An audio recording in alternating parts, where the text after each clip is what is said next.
ناظرین،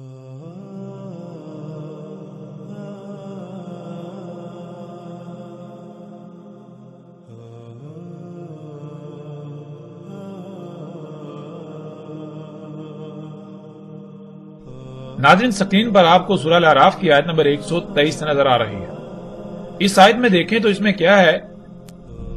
کہا فرعون نے، تم نے اس کی دعوت کو تسلیم کر لیا اس سے پہلے کہ میں تمہیں اس کی اجازت دیتا، میں تمہیں اس کا حکم دیتا؟ نہیں ہے یہ، مگر یہ کیا ہے؟ یہ ایک منصوبہ بندی ہے جو تم نے منصوبہ بندی کی ہے مدینہ میں، مدینہ کے جو اہل ہیں ان کو مدینہ سے نکالنے کے لیے۔ پس جلد ہی تمہیں اپنے اس کیے کا علم ہو جائے گا۔ ناظرین، اس آیت میں یہ سمجھا جاتا ہے کہ فرعون نے یہ کہا کہ تم نے مدینہ میں منصوبہ بندی، یہ سارا کچھ منصوبہ بندی کے تحت کیا تاکہ جو مدینہ کے اہل ہیں یعنی کہ آل فرعون، ان کو مدینہ سے نکال دیا جائے اور پیچھے مدینہ پر خود قبضہ کر لیا جائے۔ یعنی کہ آج اکثریت یہ سمجھتی ہے کہ لفظ مدینہ کا استعمال فرعون نے کیا، حالانکہ حقیقت یہ نہیں ہے۔ کیونکہ سب سے پہلی بات یہ کہ آپ غور کریں کہ کیا فرعون کی زبان عربی تھی؟ کیا اس وقت مصر میں عربی بولی جاتی تھی؟ جب فرعون کی زبان عربی تھی ہی نہیں تو پھر فرعون لفظ مدینہ کس طرح استعمال کر سکتا ہے؟ ناظرین، قرآن ان قوموں کا یا فرعون کا کلام نہیں ہے، قرآن اللہ کا کلام ہے۔ ماضی میں جو حالات و واقعات پیش آئے، جو کچھ ہوا، اللہ سبحانہ و تعالیٰ نے اسے اپنے الفاظ میں بیان کیا، اپنے الفاظ میں، اور قرآن الحکیم ہے۔ اللہ سبحانہ و تعالیٰ نے جو الفاظ استعمال کیے ان میں انتہائی حکمت ہے، ان میں بہت گہرائی ہے، وہ بہت سارے حقائق کو کھولتے ہیں، ان میں بہت سے حقائق پوشیدہ ہیں۔ اس لیے فرعون نے یہ نہیں کہا مدینہ، بلکہ فرعون نے تو اس وقت یہی کہا کہ تم نے یہاں جہاں فرعون کی حکومت ہے مصر میں، جو کہ اس وقت کریا تھی، مصر کریا تھا، تم نے یہاں مصر سے، یہاں جہاں آل فرعون کی حکومت ہے، آل فرعون کو یہاں سے نکالنے کے لیے، نکلوانے کے لیے تم نے یہ ساری منصوبہ بندی کے تحت یہ سب کچھ کیا۔ اپنے وہ سائنسدانوں کو کہہ رہا ہے۔ قرآن اللہ کا کلام ہے۔ آج قرآن میں اللہ سبحانہ تعالیٰ نے وہاں پر لفظ مدینہ استعمال کیا۔ کیوں لفظ مدینہ استعمال کیا، یہ بعد کی بات ہے، اس پر آنے والی ایک ساتھ میں تفصیل سے بات کریں گے۔ لیکن یہاں یہ دیکھنا ہے کہ اس آیت میں لفظ مدینہ آیا تو ناظرین غور کریں یہ کس مدینہ کا ذکر ہے۔ اگر مدینہ سے مراد یہی بستی ہے جو سعودی عرب میں موجود ہے، جس کا نام یثرب ہے، جس کو آج اکثریت مدینہ مدینہ کہتی ہے، تو پھر کیا آل فرعون کی حکومت یہاں تھی؟ موسیٰ علیہ السلام کو یہاں بھیجا گیا؟ کیا اس مدینے کا ذکر ہو رہا ہے؟ پھر اسی طرح جب ہم آگے بڑھیں تو آگے آپ کو مزید آیات ملیں گی۔ سورہ یوسف کی آیت نمبر 30 میں بھی آپ کو لفظ مدینہ ملے گا۔ یوسف علیہ السلام کہاں تھے، کہاں پر ان کو حکومتی عہدہ ملا؟ یہ سب جانتے ہیں کہ مصر کی بات ہے۔ یوسف علیہ السلام مصر میں گئے، وہ بکتے بکاتے مصر میں پہنچ گئے۔ مصر کے جو اعلی حکومتی عہدیدار ہے اس نے انہیں پالا، اس نے انہیں بڑا کیا۔ تو ناظرین اب غور کریں کہ یہاں بھی جب اللہ سبحانہ وتعالیٰ نے لفظ مدینہ استعمال کیا، اگر مدینہ سے مراد یہی بستی ہے، یہی شہر ہے، بلد ہے جسے آج آپ مدینہ کہتے ہیں، جو سعودی عرب موجود ہے، تو کیا یہ واقعہ یا یوسف علیہ السلام اس مدینہ میں آئے؟ کیا یہ واقعہ اس مدینہ کا ہے؟ اسی طرح آپ سورہ الکہف میں دیکھتے ہیں کہ اصحاب کہف کا واقعہ، اس واقعے میں بھی جب آپ دیکھیں تو اس میں بھی لفظ مدینہ کا استعمال ہوا۔ تو ناظرین غور کریں پھر وہی سوال کہ کیا اصحاب کہف اس مدینے میں تھے جسے آج آپ مدینہ کہتے ہیں، یا پھر اللہ سبحانہ تعالیٰ کس بستی کو، کس خطے کو مدینہ کہہ رہے ہیں؟ یعنی کہ اس وقت اسے مدینہ نہیں کہا جاتا تھا، یا فرعون کے وقت بھی مصر کو مدینہ نہیں کہا جاتا تھا، مصر ہی کہا جاتا تھا۔ اب اللہ تعالیٰ اسے یا تو کریا کہیں گے یا پھر مدینہ کہیں گے۔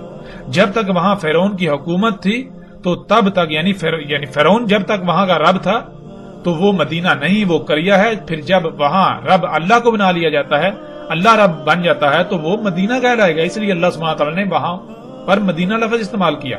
جب مصر ظاہری طور پر تو ابھی فرعون کے ہاتھ میں تھا، لیکن حقیقت یہ تھی کہ اب فرعون کا انجام اس کے سر پر آ چکا ہے، مدینہ یعنی مصر جو ہے فرعون کے ہاتھوں سے نکل چکا ہے، اب مصر جو ہے وہ مدینہ بن چکا ہے اللہ کے قانون میں۔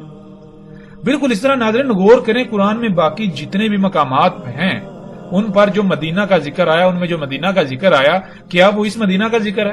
جیسے سورہ الکہف میں دیکھیں موسیٰ علیہ السلام اور اللہ کے جو عبد ہیں ان کا واقعہ ہے، تو اس میں کیا ہے، انہوں نے جو ایک دیوار جو ہے وہ سیدھی کی، تو انہوں نے کیا کہا، یہ دیوار کن دو لڑکوں کی ہے جو یتیم ہیں؟ وہاں بھی لفظ مدینہ کا آیت میں آپ دیکھ سکتے ہیں۔ تو کیا وہ موسیٰ علیہ السلام اور اللہ کے عبد کیا وہ اس مدینہ میں آئے تھے جسے آج آپ مدینہ کہتے ہیں، جو سعودی عرب کی بستی ہے؟ اب غور کریں کہ کیا اس وقت کے لوگ اسے مدینہ کہتے ہوں گے؟ نہیں، بلکہ قرآن میں اللہ سبحانہ وتعالیٰ اسے مدینہ کہہ رہے ہیں۔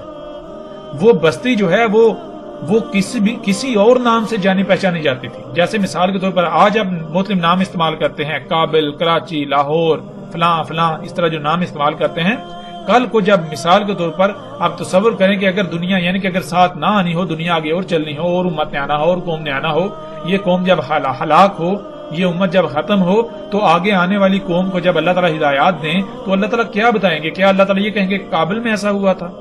کیا اللہ تعالیٰ یہ کہیں گے کہ کراچی میں ایسا ہوا تھا، لاہور میں ایسا ہوا تھا، دلی میں ایسا ہوا، ممبئی میں ایسا ہوا تھا؟ نہیں، بلکہ اللہ سبحانہ و تعالیٰ صرف دو طرح کی تقسیم کریں گے، یا تو مدینہ کا لفظ استعمال کریں گے یا پھر کریا کا لفظ استعمال کریں گے۔ تو ناظرین غور کرتے جائیں، آپ دیکھیں قرآن میں کہ قرآن میں اللہ سبحانہ وتعالیٰ نے جہاں جہاں لفظ مدینہ کا استعمال کیا، اگر مدینہ سے مراد وہ بستی ہے جسے آج اکثریت کہتی ہے، تو پھر قرآن میں جس مقام پر لفظ مدینہ آیا تو وہاں بھی آپ کو وہی بستی لینا پڑے گا، اس کا مراد وہی بستی لینی پڑے گی جسے آج مدینہ کہا جاتا ہے اور لوگوں کے ذہنوں میں راسخ کر دیا گیا ہے۔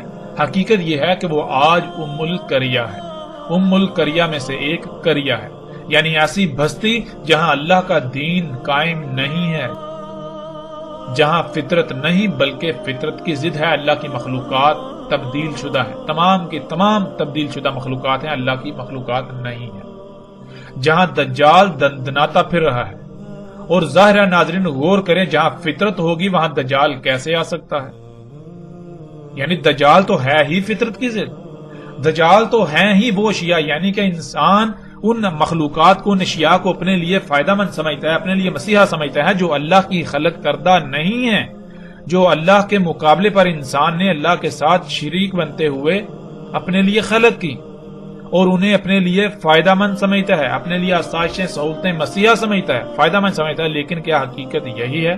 کیا وہ حقیقتاً فائدہ مند ہے یا یہ محض دجل ہے؟ یہ تمام کی تمام اشیاء، یہ تمام کی تمام مخلوقات دجال ہیں، دجال ہے۔ ظاہر ہے جو خطہ، جو بستی، جو علاقہ فطرت پر ہوگا تو وہاں دجال کیسے آ سکتا ہے؟ جب ہے ہی فطرت تو فطرت تو دجل نہیں ہے۔ فطرت تو جو ظاہر نظر آتی ہے اس کا دوسرا پہلو بھی ویسا ہے، یعنی کہ فطرت جو ہے وہ اس کے دونوں پہلو پرفیکٹ ہیں۔ اللہ سبحانہ وتعالیٰ نے اسے مکمل خلق کیا، بغیر کسی خامی کے، بغیر کسی سائیڈ افیکٹ کے، بغیر کسی کجی کوتاہی کے، وہ مکمل، وہ پرفیکٹ ہے، وہ دجل نہیں ہے، وہ دجال نہیں ہے۔ اور جہاں فطرت نہیں ہوگی دجال وہیں ہوگا۔ پھر روایات میں ہم جب دیکھیں تو ہمیں بہت ساری ایسی چیزیں ملیں گی، ایسی باتیں ملیں گی کہ جن میں ایسے ایسے الفاظ بھی آئے۔ مثال کے طور پر روایات میں یہاں تک آیا دجال ظاہر ہوگا پوری زمین پر سوائے مکہ اور مدینہ کے، یعنی کہ مکہ اور مدینہ میں دجال داخل نہیں ہوگا، وہاں ظاہر نہیں ہوگا، وہاں موجود نہیں ہوگا، باقی پوری زمین پر دجال ظاہر ہوگا۔ ظاہر ہونا کسے کہتے ہیں؟ وہ شے جو بالکل کھلم کھلا نظر آ رہی ہے، سامنے موجود ہے، پوری زمین پر دجال موجود ہوگا، نظر آ رہا ہوگا، لیکن پہچانے گا اسے مومن ہی صرف۔ اب ناظرین غور کریں، دجال اگر ایک شخص ہے، ایک انسان ہے، ایک بشر ہے، تو کیا وہ بیک وقت پوری زمین پر ظاہر ہو سکتا ہے، پوری زمین پر نظر آ سکتا ہے سوائے مکہ اور مدینہ کے؟ بہرحال مکہ کیا ہے اس کے اوپر بھی اگلی ایک ساتھ میں آئندہ بات ہوگی، جیسے ہی ہمارا مدینہ کا موضوع مکمل ہوگا تو ہم پھر مکہ کے اوپر بھی بات کریں گے۔ تو ناظرین واپس آتے ہیں اپنے موضوع کی طرف کہ دجال جو ہے مدینہ میں داخل نہیں ہوگا، اور آج لوگوں کے ذہنوں میں یہ راسخ کر دیا گیا کہ مدینہ سے مراد وہ بستی، وہ شہر ہے جو سعودی عرب میں موجود ہے، جس کا نام یثرب ہے۔ لیکن حقیقت کیا ہے؟ حقیقت یہ نہیں ہے۔ مسلم کی روایت جو آپ کو اس وقت اسکرین پر نظر آ رہی ہے اس میں دیکھیں، اس میں رسول اللہ صلی اللہ علیہ وآلہ وسلم نے مدینہ کیا ہے اس کی کس طرح سے نشاندہی کی، اس کی وضاحت کس طرح سے کر دی کہ مدینہ کسے کہتے ہیں، مدینہ ہوتا کیا ہے۔ کہا رسول اللہ صلی اللہ علیہ وآلہ وسلم نے کہ مجھے حکم ہوا ہے، مجھے امر ہوا ہے ہجرت کا ایسی قریہ کو جو کھا جائے گی تمام قریہ کو۔ کہا جاتا ہے اسے یثرب، اور حالانکہ یعنی در حقیقت وہ کیا ہے، وہ مدینہ ہے، یعنی کہ اس کا قدر میں اس کو مدینہ کر دیا گیا۔ مدینہ لوگوں کی ایسے چھانٹی کر دیتا ہے جیسے بھٹی لوہے کا خبز، گند، زنگ وغیرہ چھانٹی کر کے اس سے دور کر دیتی ہے، لوہے سے زنگ کی، گند کی نفی کر دیتی ہے۔ ناظرین، ہمیں اس روایت میں بالکل واضح رسول اللہ صلی اللہ علیہ وآلہ وسلم کے یہ الفاظ ملتے ہیں کہ جب رسول اللہ صلی اللہ علیہ وآلہ وسلم نے ہجرت نہیں کی تھی اور ہجرت کا حکم رسول اللہ صلی اللہ علیہ وآلہ وسلم کو مل گیا تھا، تو اس وقت رسول اللہ صلی اللہ علیہ وآلہ وسلم نے یثرب کو مدینہ نہیں کہا بلکہ یثرب کو ام القریہ کہا۔ رسول اللہ صلی اللہ علیہ وسلم نے کہا کہ مکہ سے یثرب کی طرف ہجرت کا اللہ سبحانہ تعالی نے حکم دیا ہے اور یثرب کو قریہ کہا ہے، تو غور کریں ہجرت سے پہلے یثرب کو رسول اللہ صلی اللہ علیہ وآلہ وسلم قریہ کہہ رہے ہیں، ایسی قریہ جو تمام قریہ کو کھا جائے گی۔ پھر رسول اللہ صلی اللہ علیہ وآلہ وسلم کہتے ہیں حالانکہ وہ مدینہ ہے، یعنی کہ رسول اللہ صلی اللہ علیہ وسلم کی ہجرت سے پہلے وہ قریہ تھی، جیسے ہی ان کو ہجرت کا حکم ہوا ہے تو اب اس کی قدر میں لکھا جا چکا، یعنی کہ اس میں کی یہ قسمت میں ہے کہ اب وہ مدینہ بن جائے گی، قریہ نہیں رہے گی، یعنی کہ ہجرت کا حکم ہو گیا ہے تو ظاہر ہے ہجرت کا حکم کہاں ہوگا۔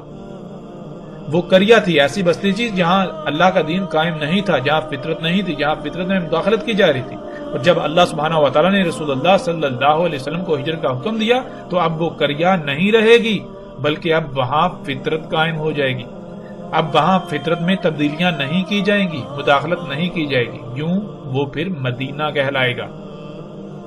پھر وہ مدینہ کیا ہے؟ رسول اللہ صلی اللہ علیہ وسلم نے کہا تھا کہ وہ تمام قریہ کو کھا جائے گی، یعنی جب یثرب جو کہ ام القریہ ہے وہ قریہ سے مدینہ بن جائے گی، یہاں یعنی دین قائم ہو جائے گا، وہاں دین قائم ہو جائے گا تو وہ قریہ سے مدینہ بن جائے گا، پھر وہی مدینہ آس پاس کی تمام قریہ کو کھا جائے گا، یعنی قریہ کا وجود مٹا دے گا۔ مطلب یہ کہ یا تو وہاں اللہ کا دین قائم ہو جائے گا، وہاں کے رہنے والوں کو فطرت پر قائم ہونا پڑے گا، فطرت میں مداخلت سے باز آنا پڑے گا، یا پھر انہیں صفا ہستی سے مٹا دیا جائے گا۔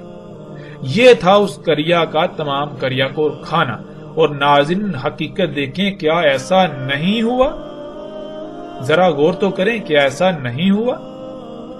لیکن اگر ہم مدینہ سے مراد یثرب کو لے لیں تو سوال یہ پیدا ہوتا ہے کہ پھر رسول اللہ صلی اللہ علیہ وآلہ وسلم نے ہجرت سے پہلے مدینہ کیوں نہیں کہا تھا؟ یعنی رسول اللہ صلی اللہ علیہ وسلم نے ہجرت سے پہلے اسے مدینہ نہیں بلکہ قریہ کہا، اور پھر اسے یثرب، یعنی یثرب اس کا نام موجود ہے، یثرب کے نام سے وہ اس وقت جانی پہچانی جاتی تھی، آج بھی اسے یثرب کہتے ہیں، آج بھی اسے یثرب کہا جاتا ہے، لیکن مدینہ کے نام سے مشہور کر دیا گیا، نام لقب اس کا آج بھی یثرب ہے اور دوسرا لقب اس کا مدینہ بن چکا ہوا ہے۔ تو ناظرین غور کریں، اگر یہی بستی مدینہ ہے، یہی بستی مدینہ تھی تو رسول اللہ صلی اللہ علیہ وآلہ وسلم نے ہجرت سے پہلے اسے قریہ کیوں کہا، اور ہجرت کے بعد ہی وہ مدینہ کیسے بنی؟ ذرا غور تو کریں، حقیقت ہر لحاظ سے آپ کے سامنے آ جائے گی۔ پھر ناظرین اگلی روایت میں دیکھیں، اس میں رسول اللہ صلی اللہ علیہ وآلہ وسلم کہتے ہیں، رسول اللہ صلی اللہ علیہ وآلہ وسلم نے کہا، آئے گا لوگوں پر ایسا زمانہ، دعوت دے گا آدمی اپنے سسر کے بیٹے، اپنے چچا تایا کے بیٹے کو کہ آؤ خوشحالی، مال و دولت، سہولتوں، آسانیوں والے خطے کی طرف، آؤ مال و دولت، سہولتوں، آسائشوں، عیاشیوں کے خطے کی طرف۔ اور مدینہ یعنی جہاں اللہ کا دین قائم ہوگا، یعنی جو خطہ، جو بستی فطرت پر ہوگا، خیر ہوگا وہ خطہ ان کے لیے۔ مگر اگر وہ تھے غور و فکر کرتے، اگر وہ اس کا علم رکھتے، اور اس ذات کی قسم جس کے قبضہ قدرت میں میرا نفس ہے، نہیں نکلتا ان میں سے کوئی ایک بھی بھوک، افلاس، سختیوں وغیرہ کی وجہ سے مدینہ سے، مگر اللہ اس کی جگہ کسی اور کو بھیج دیتا ہے مدینہ میں، جو خیر ہوتا ہے۔ جان لو مدینہ یعنی جہاں اللہ کا دین قائم ہوتا ہے، یعنی وہ خطہ جو فطرت پر ہوتا ہے، وہ ایسے ہے جیسے بٹی، لوہے کی بٹی جو نکال دیتی ہے خبز کو، یعنی کہ جیسے لوہے کی بٹی ہوتی ہے، جب لوہا بٹی میں ڈالا جاتا ہے تو بٹی لوہے کو پگھلا کر اس کے اندر جتنا بھی زنگ اور خبث ہوتا ہے وہ نکال کر لوہے کو خالص بنا دیتی ہے، بالکل اسی طرح مدینے کی مثال ہے۔ مدینہ ایسی جگہ ہوتی ہے، ایسا خطہ ہوتا ہے کہ جو اس کی سختیاں جو ہیں وہ اپنے اندر سے رائی برابر بھی جس کے اندر نفاق ہوتا ہے اسے نکال دیتی ہیں۔ مدینے کے اندر صرف خالص مومن ہی رہ سکتے ہیں۔ مدینہ اپنے اندر سے تمام کا تمام خبث گند نکال دیتا ہے، نفاق شرک نکال دیتا ہے، کفر نکال دیتا ہے۔ وہ مشرک ہوتے ہیں، جو منافق ہوتے ہیں، وہ مدینہ میں رہ سکتے ہی نہیں، وہ ان ساتھیوں کا سامنا کر ہی نہیں سکتے۔ پھر رسول اللہ صلی اللہ علیہ وآلہ وسلم نے کہا نہیں قائم ہوگی ساتھ یہاں تک کہ نکال دے گا مدینہ، یعنی جہاں اللہ کا دین قائم ہو، یعنی وہ خطہ جو فطرت پر ہے، وہاں کی سختیاں نکال دیں گی وہاں کے شر والوں کو، جیسے خباثت نکالنے والی بٹی نکال دیتی ہے لوہے کی خباثت، یعنی جیسے بٹی لوہے کو پگھلا کر خالص بنا دیتی ہے، اس میں سے جتنا بھی گند ہوتا ہے وہ نکال دیتی ہے، بالکل اسی طرح جہاں فطرت ہوتی ہے، جو خطہ فطرت پر ہوتا ہے، جہاں دین قائم ہوتا ہے، وہاں ایسی سختیاں، آزمائشیں، بھوک، افلاس وغیرہ آتی ہے کہ وہاں صرف اور صرف مومن ہی یعنی فطرت پر انحصار کرنے والے ہی ٹھہر سکتے ہیں۔ جن کے دل میں یا جس کے دل میں رائی برابر بھی نفاق و شر ہو وہ وہاں نہیں ٹھہر سکتا۔ اس طرح مدینہ اپنے گند کو نکال دیتا ہے۔ تو ناظرین غور کریں، جسے آج تک آپ مدینہ کہتے آئے اور مدینہ سمجھتے ہیں، مدینہ سمجھ رہے ہیں، کیا اس میں یہ خصوصیات ہیں؟ کیا اس میں یہ صلاحیتیں ہیں؟ کیا اس میں یہ صفات ہیں؟ کیا اس میں ایسی سختیاں ہیں؟ کیا وہاں بھوک کا، سختیوں کا، آزمائشوں کا سامنا کرنا پڑتا ہے؟ ناظرین ذرا غور تو کریں، وہاں تو طرح طرح کی آسائشیں ہیں، سہولتیں ہیں، بلند و بانگ عمارتیں ہیں، ایک سے بڑھ کر ایک سہولیات ہیں، آسائشیں ہیں۔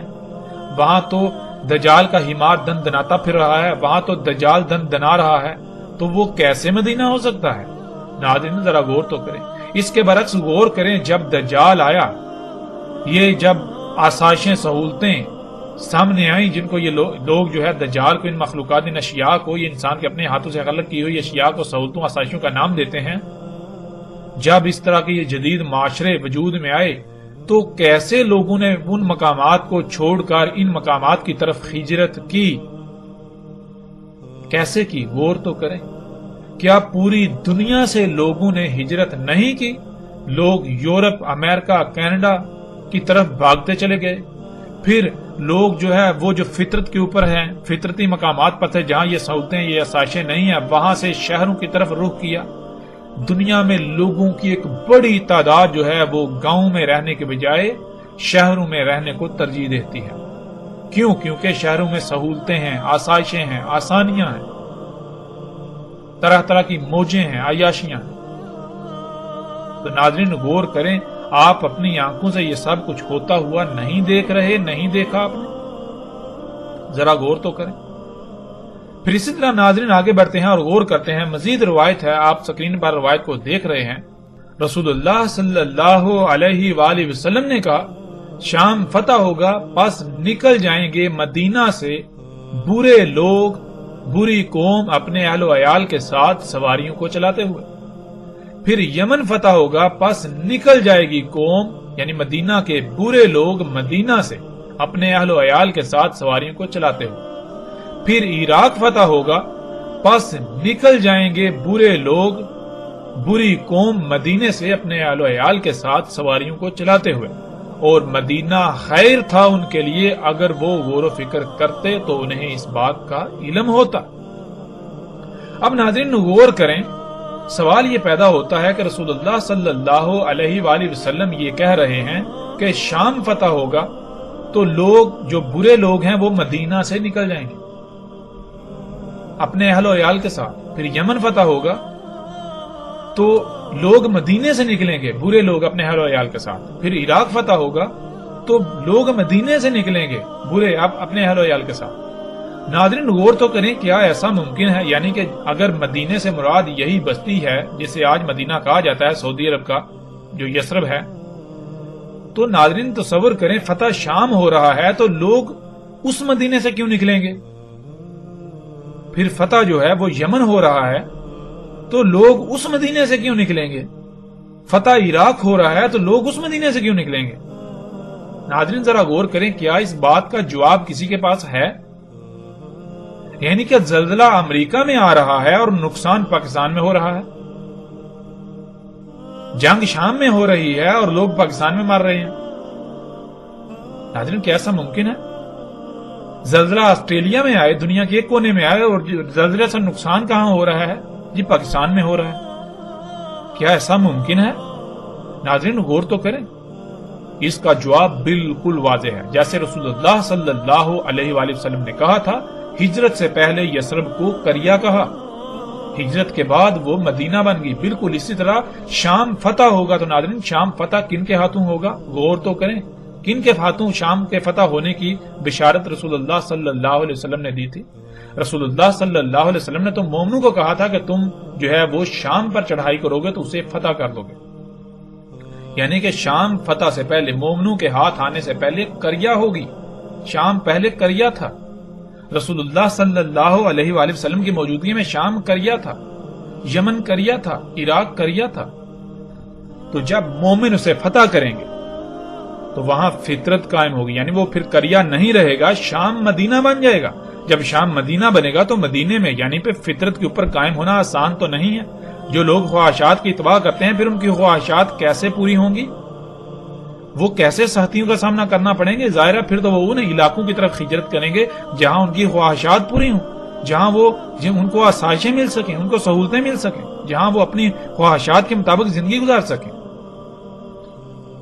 اسی طرح یمن فتح ہونے سے پہلے کریا ہے، ایک خطہ ہے جسے لوگ یمن کے نام سے جانتے ہیں، اس کا لقب، اس کا نام یمن ہے، لیکن اس کا اسم کریا ہے۔ جب مومنوں کے ہاتھ میں آئے گا تو وہاں فطرت قائم ہو جائے گی، یعنی فطرت میں چھیڑ چھاڑ روک دی جائے گی، تو وہ مدینہ کہلائے گا، مدینہ بن جائے گا۔ جب یمن مدینہ بنے گا تو ظاہر ہے پھر مدینے میں برے لوگ کیسے رہ سکتے ہیں؟ جن کے اندر رائے برابر بھی نفاق ہو وہ کیسے رہ سکتے ہیں مدینے میں؟ اس طرح ناظرین جب فتح عراق ہوگا تو عراق فتح ہونے سے پہلے کریا ہے۔ جیسے مثال کے طور پر ایک شخص ہے تو اس کا نام لکشمن ہو، اس کا نام لکشمن ہو، اس کا لقب لکشمن ہو، وہ ایمان لانے سے پہلے مشرک ہے، مشرک کہلائے گا، لیکن جب وہ ایمان لے آئے گا تو پھر وہ مومن کہلائے گا۔ بالکل اسی طرح ایک بستی، ایک خطہ جب وہ فطرت پر نہیں ہے، وہاں پر اللہ کی مخلوقات میں یعنی فطرت میں تبدیلیاں کی جا رہی ہیں تو وہ کریا کہلائے گی، اس کا اسم کریا ہے۔ جب وہاں دین قائم ہوگا، وہ فطرت پر ہوگی، وہ فطرت پر خطہ ہوگا تو اسے مدینہ کہا جائے گا۔ اور فطرت پر قائم ہونا کیا آسان ہے؟ ناظرین غور کریں، آج اگر کوئی خطہ فطرت پر قائم ہو تو وہاں آپ جا کر زندگی گزار سکتے ہیں؟ ذرا غور تو کریں، آپ کو وہاں کیسے زندگی گزارنا پڑے گی؟ ناظرین ذرا غور تو کریں، کیا ان سختیوں کا سامنا آپ کر پائیں گے؟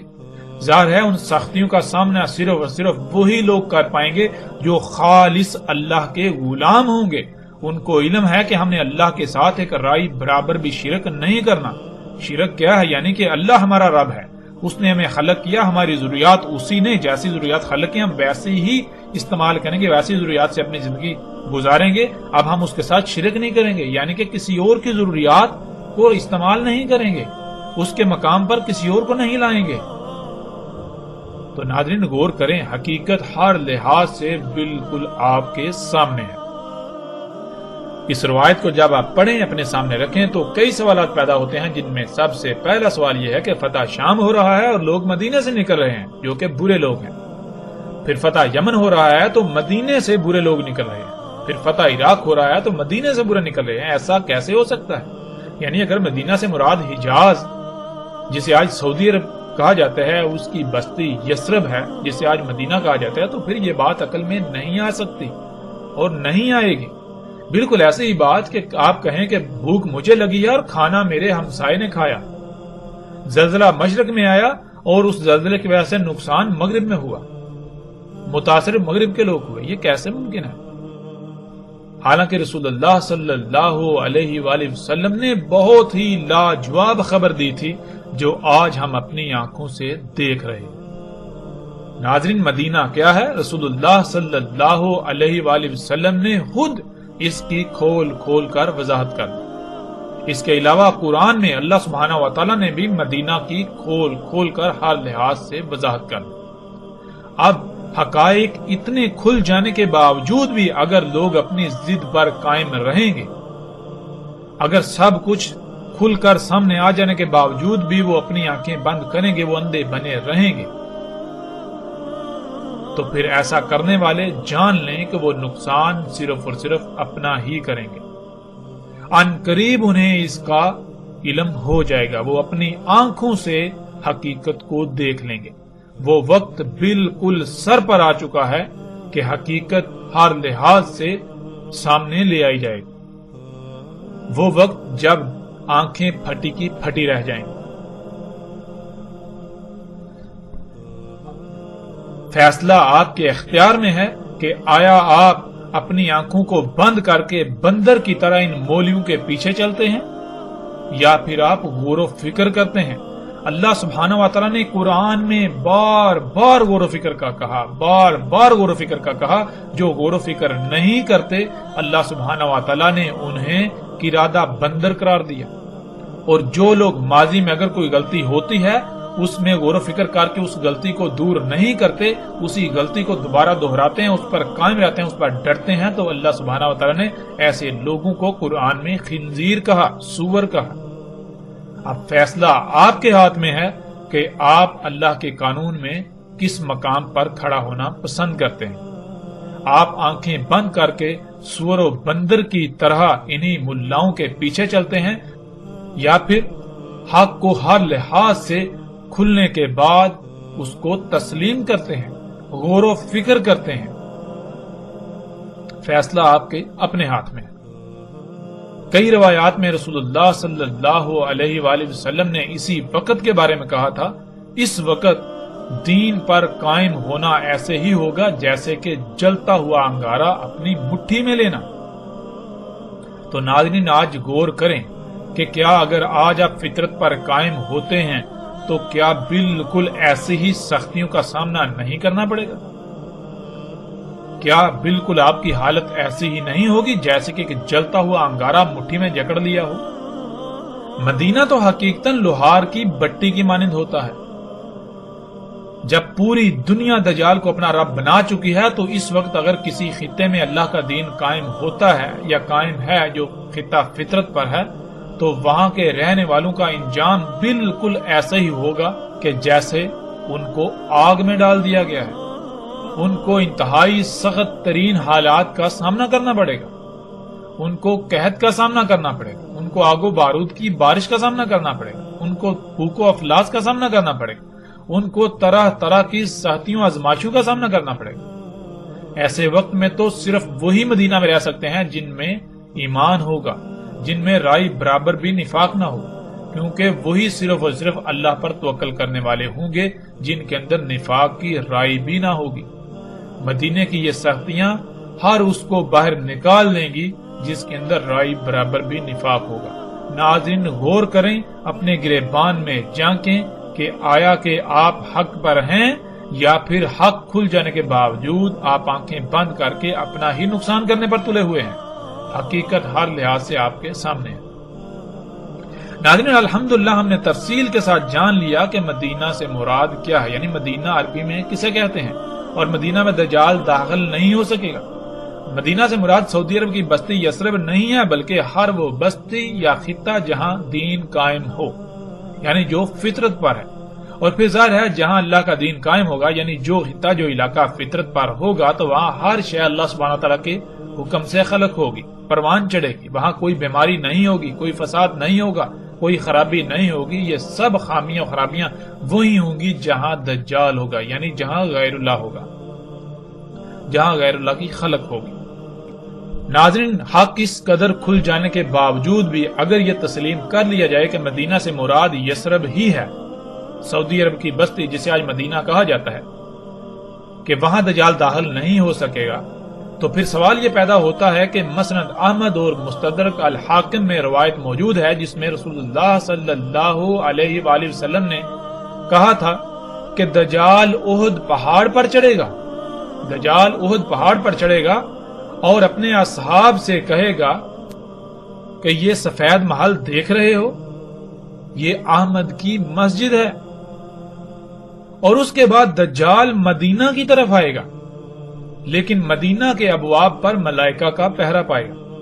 اس وقت مدینہ کے 7 ابواب ہوں گے اور 3 بار مدینہ کو ترجف کرے گا، یعنی مدینہ پر آگ و بارود برسائے گا، جس سے ہر منافق مدینہ سے نکل کر اس کی طرف بھاگ جائے گا، یعنی دجال کی طرف بھاگ جائے گا، ہجرت کر جائے گا، اور مدینہ اپنے اندر سے سارے کا سارا خبث نکال دے گا، اور رسول اللہ صلی اللہ علیہ وآلہ وسلم نے اسے یوم الخلاص کہا۔ اب ناظرین غور کریں، اگر مدینہ یہی بستی ہے جسے یہ کہتے ہیں وہاں دجال داخل نہیں ہو سکے گا، تو ناظرین احد پہاڑ پر دجال کیسے چڑھ سکتا ہے؟ کیونکہ احد پہاڑ تو اسی بستی کے اندر موجود ہے۔ آپ سکرین پر دیکھیں اور آپ غور و فکر کریں کہ جسے آج مدینہ کہا جا رہا ہے، کیا احد پہاڑ عین اس کے وسط میں موجود نہیں؟ ناظرین غور تو کریں، جب دجال احد پہاڑ پر آ جائے گا تو پھر مدینہ تو ظاہر ہے مدینے کا تو اندر آ گیا، بھائی مدینے کے کئی کلومیٹر اندر آ کر وہ احد پہاڑ پر چڑھ گیا، اب اور کتنا اندر آنا ہے؟ اگر مدینہ وہی ہے تو پھر دجال احد پہاڑ پر کیسے آ سکتا ہے؟ اور پھر رسول اللہ صلی اللہ علیہ وسلم یہ کہہ رہے ہیں کہ احد پہاڑ پر آئے گا، اس کے بعد وہاں سے وہ مدینے کی طرف رخ کرے گا، وہاں سے مدینے کی طرف رخ کریں گے، مدینے کی طرف جانے کا ارادہ کرے گا۔ اب ناظرین یہ دیکھیں کہ یثرب جسے یہ مدینہ کہتے ہیں، وہاں تو پہلے ہی دجال موجود ہے، احد پہاڑ کے اوپر پہلے ہی اس مدینے میں دجال موجود ہے جسے یہ مدینہ قرار دیتے ہیں۔ اب وہاں سے مدینے کی طرف جائے گا، مدینے کا رخ کرے گا، تو ناظرین غور کریں، پھر یہ مدینہ ہے یا مدینہ کوئی اور ہے؟ یہ تو بات بالکل واضح ہوتی ہے کہ یہ مدینہ نہیں ہوگا اس وقت مدینہ کچھ اور ہوگا، کوئی اور خطہ ہوگا، اور مدینہ کے 7 ابواب ہوں گے اس وقت، ان پر ملائکہ کا پہرا ہوگا۔ ناظرین ابواب باب کی جمع ہے، باب کا ترجمہ دروازہ کیا جاتا ہے، دروازے کو باب نہیں کہتے۔ باب عربی میں کسے کہتے ہیں اس کا ذکر بھی ہم پیچھے کئی مقامات پر کر چکے ہیں۔ باب کسی مادی دروازے کو نہیں کہتے، بلکہ باب کہتے ہیں داخل ہونے یا نکلنے کے مقام کو۔ قرآن میں اللہ سبحانہ وتعالی نے کئی مقامات پر لفظ اولی الالباب کا، جو باب کو اپنا ولی بناتے ہیں، اپنے مشن میں اپنا معاونکار بناتے ہیں، ان کے لیے ہدایت ہے، وہ حق کو سمجھ سکتے ہیں۔ تو کیا ناظرین لوگوں کے دماغوں میں سارے میں دروازے ہوتے ہیں؟ اس طرح کے دروازے مادی دروازے ہوتے ہیں؟ نہیں۔ جیسے اگر کسی کے ذہن میں کوئی بات ڈالنی چاہیں اور وہ انسان اس بات کو تسلیم نہ کر رہا ہو، یعنی اسے اپنے دماغ میں داخل نہ ہونے دے رہا ہو، تو اس کی کسی کمزوری کو سامنے رکھ کر اس کمزوری کا فائدہ اٹھاتے ہوئے یا کسی دلیل کی بنیاد پر اس بات کو اس انسان کے دماغ میں داخل کر دی جائے، داخل کرنا، تو وہ کمزوری یا وہ دلیل باب کہلائے گی۔ دجال یعنی یہ ٹیکنالوجی، یہ ایجادات مدینہ جہاں دین قائم ہے، جو فطرت ہے، وہاں داخل ہونے کی کوشش کرے گا تو 7 ویک پوائنٹ ہوں گے، یعنی 7 رستے ہوں گے، 7 باب ہوں گے، یعنی کہ ٹیکنالوجی کے وہاں داخل ہونے کے 7 رستے ہوں گے، 7 ایسے پوائنٹس ہوں گے، 7 ایسی کمزوریاں ہوں گی، یعنی کہ مدینے کے 7 ویک پوائنٹس ہوں گے جن کا فائدہ اٹھاتے ہوئے یہ مخلوقات وہاں داخل ہوں گی، داخل ہونے کی کوشش کریں گی۔ ایسا ہرگز نہیں ہے کہ وہ 7 فزیکلی دروازے مادی دروازے، نہیں، بالکل نہیں۔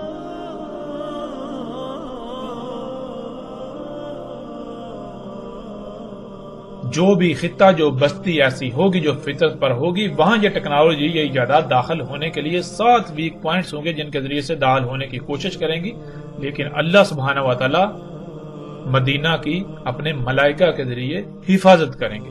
یعنی کہ اس ٹیکنالوجی کی ایجادات کو وہاں داخل نہیں ہونے دیں گے. اگر داخل ہوگی بھی تو صرف اسی حد تک کہ وہ جو 7 ویک پوائنٹس ہے ان کی حد تک انتہائی تھوڑی، جو کہ بعض روایات میں یہ بات ملتی ہے کہ دجال جو ہے وہ مدینہ میں داخل ہونے کی کوشش کرے گا تو اس کی یعنی کہ کچھ چیزیں دجال کی جو ہے وہ داخل ہو پائیں گی. کچھ چیزیں جن میں کھادوں کا ذکر ہے، جن میں جنیاتی بیجوں کا یا اس طرح کی یعنی اس طرح کی کچھ چیزوں کا ذکر ہے کہ یہ چیزیں مدینہ کی حدود میں داخل ہو پائیں گی. اب ناظرین سوال تو یہ پیدا ہوتا ہے کہ اگر مدینہ یہی ہے جس کا نام یثرب ہے تو پھر دجال احد پہاڑ پر کیسے چڑھ گیا؟ حالانکہ احد پہاڑ تو یثرب کے اندر موجود ہے. حجاز کی بستی جس کا نام یثرب ہے اور مدینہ کے نام سے مشہور ہے، اس کا رقبہ 227.4 مربع میل ہے. احد پہاڑ یثرب کے عین وسط میں موجود ہے. احد پہاڑ مسجد نبوی سے صرف 3.52 کلومیٹر کی دوری پر ہے. اس کے برعکس مسجد قباء جو کہ یثرب میں ہی موجود ہے وہ احد پہاڑ سے بھی آگے مسجد نبوی سے 11.4 کلومیٹر کی دوری پر واقع ہے. یعنی احد پہاڑ تو یثرب کے درمیان واقع ہے، یثرب کے وسط میں موجود ہے. اگر مدینہ سے مراد یہی مدینہ ہے جو یثرب ہے جسے آج ہر کوئی مدینہ کہنے پر بضد ہے، تو پھر دجال مدینہ کے کئی کلومیٹر اندر احد پہاڑ پر کیسے چڑھ آئے گا، کیسے چڑھ سکتا ہے؟ جو کہ آج آپ اپنی آنکھوں سے دیکھیں گے کہ دجال احد پہاڑ پر چڑھ چکا. یہ انتہائی غیر معمولی سوال ہے جس کا جواب کوئی بھی ایسی شخصیت نہیں دے سکتی، کوئی بھی ایسا شخص نہیں دے سکتا جو یثرب کو مدینہ کہنے پر بضد ہے.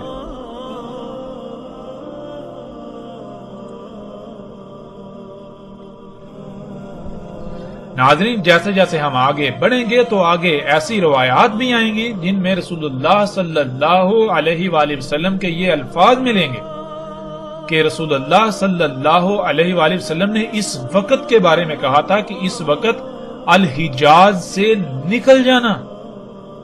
تم کیا کرنا؟ حجاز سے ہجرت کر جانا، وہاں سے نکل جانا، وہاں نہ رہنا، وہاں سے اپنے اہل و عیال کو لے کر نکل جانا. تو جو اللہ کے رسول حجاز سے نکلنے کا حکم دے رہے ہیں وہ کیسے حجاز کے اندر ایک بستی کو مدینہ کہہ سکتے ہیں اس وقت کے لیے؟ ایسا ممکن ہی نہیں. رسول اللہ صلی اللہ علیہ وآلہ وسلم کے الفاظ کے عین مطابق آج موجودہ وقت میں کوئی مومن ایسا نہیں ہو سکتا جو الحجاز میں رہے. جو رہیں گے وہ سب کے سب دجال کی اتباع کر رہے ہوں گے، دجال کو اپنا رب بنائے ہوئے ہوں گے. دجال ٹیکنالوجی ہے، یہی ایجادات ہیں، یہی اشیاء ہیں جو فطرت کی ضد ہیں، فطرت کے مقابلے پر جو ہیں. موجودہ دور کی تمام ایجادات دجال آج احد پہاڑ پر موجود ہے جسے آج آپ اپنی آنکھوں سے دیکھ سکتے ہیں. احد پہاڑ پر بڑے بڑے ٹاورز لگے ہوئے آپ دیکھ سکتے ہیں. جب یہ ٹاورز یعنی دجال احد پہاڑ پر آیا تو حیران کن طور پر اس وقت محمد رسول اللہ صلی اللہ علیہ وآلہ وسلم کی مسجد کو سفید محل کی شکل میں تعمیر کر دیا گیا، سفید محل کی شکل میں ڈال دیا گیا. جب تک دجال یعنی یہ ٹیکنالوجی احد پہاڑ پر نہیں آئی تھی تب تک مسجد نبوی سفید محل کی طرح نظر نہیں آتی تھی. اور دجال کے اصحاب جو کہ ٹیکنالوجی کو اپنا رب بنائے ہوئے ہیں آج احد پہاڑ پر چڑھتے ہیں تو بالکل سامنے یعنی کہ احد پہاڑ کے اوپر دجال بھی موجود ہے اور اس کو رب بنانے والے جو اس کے اصحاب ہیں وہ بھی موجود ہیں. تو بالکل سامنے مسجد نبوی سفید محل کی طرح دیکھتے ہیں، ان کو سفید محل کی طرح مسجد نبوی نظر آ رہی ہوتی ہے. اے اللہ کے رسول محمد صلی اللہ علیہ وآلہ وسلم، آپ نے سچ کہا تھا، آپ نے سچ کہا تھا. اے اللہ کے رسول محمد رسول اللہ صلی اللہ علیہ وآلہ وسلم، آپ نے ایک ایک لفظ سچ کہا تھا اور میں آپ کی ایک ایک بات کی تصدیق کر رہا ہوں. میں نے آپ کی ایک ایک بات کی تصدیق کر دی. اب اگر کوئی تسلیم کرتا ہے تو تسلیم کرے، اگر کوئی تسلیم نہیں کرتا تو تسلیم نہ کرے۔ ان قریب اللہ سبحانہ و تعالیٰ اپنا فیصلہ سنانے ہی والے ہیں۔ ناظرین، آپ سکرین پر نظر آنے والی تصاویر میں دیکھ سکتے ہیں کہ دجال کے اصحاب، دجال کے ساتھی، یعنی جن لوگوں نے دجال کو اپنا رب بنایا ہوا ہے، جو اپنی ضروریات کو پورا کرنے کے لیے انہی مصنوعی اشیاء پر توکل کرتے ہیں، انہی پر انحصار کرتے ہیں، انہی سے اپنی ضروریات پوری کرتے ہیں، وہ جب احد پہاڑ پر چڑھتے ہیں تو وہ سامنے مسجد نبوی کو بالکل سفید محل کی طرح دیکھتے ہیں۔ آج مسجد نبوی احد پہاڑ سے بالکل سفید محل کی طرح نظر آتی ہے۔ سیٹلائٹ سے لی گئی تصاویر بھی آپ کے سامنے ہیں۔ آپ گوگل ارتھ سے سیٹلائٹ سے لی گئی تصویر کو بھی خود اپنی آنکھوں سے دیکھ سکتے ہیں اور احد پہاڑ پر کھڑے ہو کر بھی اپنی آنکھوں سے یہ مشاہدہ کر سکتے ہیں۔ یثرب میں آج ہر طرف ٹیکنالوجی یعنی دجال دندناتا نظر آتا ہے۔ آج یثرب مدینہ نہیں بلکہ قریہ ہے، اور قریہ نہیں بلکہ ام القریہ ہے۔ جو قریہ ہیں ان کی ماں ہے یہ۔ جیسے رسول اللہ صلی اللہ علیہ وآلہ وسلم نے کہا تھا کہ دین اجنبی تھا اور عنقریب دوبارہ اجنبی ہو جائے گا، تو جب دین اجنبی تھا رسول اللہ صلی اللہ علیہ وآلہ وسلم کی بعثت سے پہلے، جب دین اجنبی تھا تو اس وقت یثرب قریہ تھی، تو پھر جب دوبارہ دین اجنبی ہو جائے گا تو کیا یثرب مدینہ رہے گا یا پھر قریہ بن جائے گا؟ ناظرین، جس زاویے سے، جس پہلو سے بھی آپ غور کریں، حقیقت آپ کے بالکل سامنے ہے۔ جب دین دوبارہ اپنی اسی حالت میں لوٹ جائے گا تو پھر یثرب کیسے مدینہ رہ سکتا ہے؟ پھر یثرب کس طرح مدینہ ہو سکتا ہے؟ ذرا غور تو کریں۔ ناظرین، حقائق ہر لحاظ سے آپ کے سامنے ہیں۔ اس کے علاوہ بھی بہت سے دلائل ہیں، لیکن اگر ہم ان پر بات کریں گے تو ہمارا موضوع مزید لمبا ہو جائے گا۔ اب تک جو حقائق ہم سامنے لا چکے ہیں، ہم یہ بات ہر لحاظ سے ثابت کر چکے ہیں کہ سعودی عرب کی بستی، سعودی عرب کا شہر مدینہ نہیں ہے، اور دنیا کی کوئی طاقت ہماری اس بات کا رد نہیں کر سکتی۔ دنیا کا کوئی شخص اس کا رد نہیں کر سکتا۔ دنیا کا کوئی شخص، دنیا کا کوئی ایک بھی شخص، دنیا کی کوئی طاقت اس یثرب کو مدینہ ثابت نہیں کر سکتی۔ اللہ کے فضل سے جن لوگوں نے آج تک گمراہ کیا، ان کی حقیقت آپ کے بالکل سامنے آ چکی۔ جیسے جیسے ہم آگے بڑھیں گے تو اللہ کے فضل سے مزید ایسے ایسے حقائق آپ کے سامنے آئیں گے کہ آپ دنگ رہ جائیں گے، آپ چونک جائیں گے کہ ان حقائق کو آپ سے کیوں چھپایا گیا۔ بہرحال اس میں صرف اس طبقے کا ہی قصور نہیں، اس میں آپ کا بھی قصور ہے کہ آپ بندروں کی طرح ان لوگوں کے پیچھے پیچھے اس طرح چلتے ہیں کہ جیسے بندر کسی کی نقل کرتا ہے، خود سے غور و فکر نہیں کرتا۔ آپ بھی خود سے غور و فکر نہیں کرتے، آپ اپنی آنکھیں بند کر کے ان لوگوں پر اس طرح اعتماد کر رہے ہیں کہ جیسے کہ یہ اللہ کے بھیجے ہوئے ہیں، یہ اللہ کے رسول ہیں۔ جب یہ اللہ کے رسول نہیں ہیں تو آپ کیوں ان لوگوں پر اعتماد کر رہے ہیں آنکھیں بند کر؟ آپ خود سے غور و فکر کیوں نہیں کرتے؟ قرآن میں اللہ سبحانہ و تعالیٰ نے بار بار بار بار اس کے اوپر زور دیا کہ غور و فکر کرو، غور و فکر کرو، غور و فکر کرو، اندھوں کی طرح اپنے آباء و اجداد کے پیچھے نہ چلو، ان لوگوں کے پیچھے نہ چلو۔ تو ناظرین، پھر قصور کس کا؟ قصور اس طبقے سے بڑھ کر تو پھر آپ کا اپنا بن جاتا ہے۔ ذرا غور تو کریں۔ ہاں، یہ باتیں آپ کو کڑوی لگیں گی، ان باتوں سے آپ کو تکلیف ہوگی، لیکن یہ جان لیں وقتی طور پر تکلیف ہونے سے حقیقت بدل نہیں جائے گی، حق بدل نہیں جائے گا۔ تکلیف ہونے سے یا برا محسوس کرنے سے حق بدل نہیں جائے گا۔ بعد میں آپ کو سوائے پچھتاوے کے کچھ نہیں ملے گا۔ بعد میں آپ کہیں گے کاش اس وقت جب حق واضح ہوا تھا تو اس کو تسلیم کر لیتے، کاش اس وقت حق کو مان لیتے، اندھوں کی طرح ان لوگوں کے پیچھے نہ چلتے۔ بعد میں ناظرین سوائے کاش کے کچھ نہیں رہے گا۔ غور کریں، پچھلی ایک ساتھ میں پچھلی اقوام کے اوپر کھول کھول کر بات ہو چکی کہ ان اقوام نے کیا کیا تھا اور ان اقوام کے ساتھ کیا ہوا۔ آج ان کا آپ کو نام و نشان تک نہیں ملتا، اور آخرت میں ان کے ساتھ کیا ہونا ہے، کیا ہوگا، اس کی بھی وضاحت اللہ سبحانہ وتعالی نے قرآن میں کر دی۔ ناظرین، کہیں ایسا نہ ہو کہ کہ آپ حق ہر لحاظ سے کھل کر واضح ہو جانے کے باوجود بھی اپنی خواہشات کی ہی اتباع میں اپنے آپ کو نشان عبرت بنوا بیٹھیں، دنیا اور آخرت میں انتہائی ہلاکت خیز سودا کر بیٹھیں۔ فیصلہ آپ کے ہاتھ میں ہے، حق ہر لحاظ سے کھل کر آپ کے سامنے آ چکا، اب آپ چاہیں تو اسے تسلیم کریں اور چاہیں تو اس سے انکار کر دیں۔ ہمارا اس سے کوئی نقصان نہیں ہوگا۔ ہمارا مقصد نہ کوئی فرقہ بنانا ہے، ہمارا مقصد نہ کوئی گروہ بنانا ہے، ہمارا مقصد کچھ بھی ایسا نہیں ہے کہ جس سے ہمارا اپنا کوئی مفاد وابستہ ہو۔ ہمارا مقصد ہے تو صرف اور صرف یہ ہے کہ اللہ سبحانہ وتعالی نے ہمارے اوپر یہ ذمہ داری عائد کی کہ ہم اس حق کو پہنچا دیں، اس دعوت کو پہنچا دیں، تو ہمارے ذمے صرف اور صرف اس پیغام کو، اس دعوت کو، اس حق کو پہنچا دینا ہے۔ اگر کوئی مانتا ہے تو وہ ہم پر احسان نہیں کرے گا، اور اگر کوئی نہیں مانتا تو وہ ہمارا نقصان بھی نہیں کرے گا۔ یہ بات ذہن میں رکھیں۔ باقی جن کو الزامات لگانے ہیں وہ جتنے جی چاہے دن رات کھل کر الزامات لگائیں۔ وقتی طور پر اس وقت تو وہ یہ سمجھیں گے کہ ہم بہت بڑا کارنامہ انجام دے رہے ہیں، ہمیں فتح حاصل ہو رہی ہے، ہم بہت بڑے مال کے انجام دے رہے ہیں، لیکن جب وقت اپنا فیصلہ سنائے گا تو پھر سوائے حسرت کے کچھ نہیں رہے گا، پھر سوائے پچھتاوے کے، پشیمانی کے کچھ ہاتھ نہیں آئے گا۔ اور ہم اللہ کے فضل سے جلد بازوں میں سے نہیں ہیں، ہم اجرت پسندوں میں سے نہیں ہیں، ہم تو وقت کا انتظار کرنے والے میں سے ہیں۔ ہم اس وقت کا انتظار کریں گے جب اللہ سبحانہ وتعالی اپنا فیصلہ سنائے گا تو نتائج سامنے آئیں گے۔